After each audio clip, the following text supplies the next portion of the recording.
Hello everyone, this is Bella, the founder of the Embody Wellness Institute, and today I wanted to talk to you about weight issues. So, I don't normally like to talk about this topic in such a direct way because I really think that weight is a consequence of other things. So, healthy weight is a consequence of not only healthy living, but also of being well with who you are and really being connected to your purpose and who you truly are authentically. And weight issues are actually rooted in issues with one of those, or a misalignment between your physical, emotional, and your spiritual bodies, your energy bodies. So addressing them actually really requires looking at everything so that the changes that you make are long lasting and part of who you are, and are also pleasurable, not something that you struggle with all the time. I used to be a personal trainer and holistic wellness practitioner, and at that time I used to work with weight issues head on, and I really have come to see that as a big mistake in our society, putting weight as sort of the destination, as the main factor of gauging whether or not we're healthy. First of all, if you look at physical health, weight, you could be a normal weight and be completely unhealthy. You can be somewhat overweight and much healthier than this normal weight person, and a number of variations. So weight is actually not a very good determinant of your health. Secondly, if you try to change your weight by looking directly at weight and I'm going to lose weight, you're never going to lose weight, because that's our brain doesn't work in that way. And when you over obsess about something, that actually becomes a big issue for you. So if you make it a big issue, it will become a big issue, if that makes sense.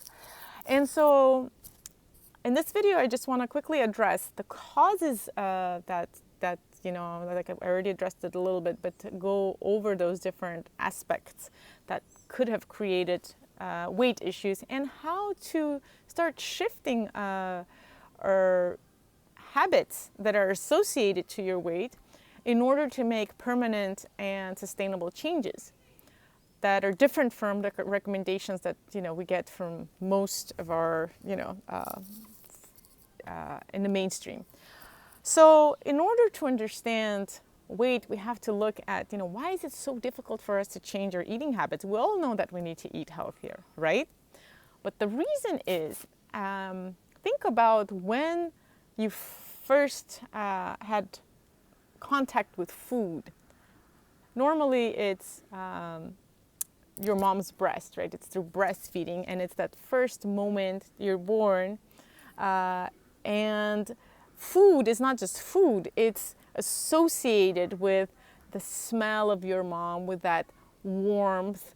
You're being hugged, and so you feel this lots of different emotions associated to the feeding, and you get a punch and a bunch of different feel-good hormones, really mimicking almost like a drug state. You're full of opiates and endorphins and oxytocin, and it's a really pleasurable feeling. So from that day on, food becomes a very emotional issue. It's very much related to this need for connection.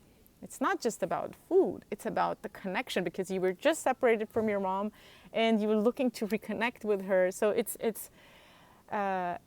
first of all, it's very complex, and it happens, this first contact happens when you're a child. So our eating habits become very wired at a subconscious level, so we don't have any control of them whatsoever. When we think of changing our habits through willpower, good luck with that, because we operate at a very primitive level when it comes to food. That's one big point. Another point is that as we grow up, normally we don't have very good Our parents didn't know that it's not good to reward us with cakes and sweets, and so we become addicted to foods in that way. We associate certain foods to, like we always had dairy product in our family. So I associate cheeses to, and having a bread and cheese to those mornings with my family. So then there's that emotional association. It's not just about food. So how do we change that? Making those shifts is not just about deciding to eat healthy. It's about changing who you are. Why is that? Because if you try to say, okay, I'm going to stop having dairy and I will all of a sudden switch to non-dairy products and become a vegan. Well, everything that you were before was associated to the foods that you were eating. The foods that you were eating were certain, anchors to who you were as a person, right? So if you just try to change that, there are going to be all these associations that are going to make it very difficult for you to make that change. So in order for you to say, okay, I'm going to become a vegan, it's really important for you to also develop a new concept of who you're going to become.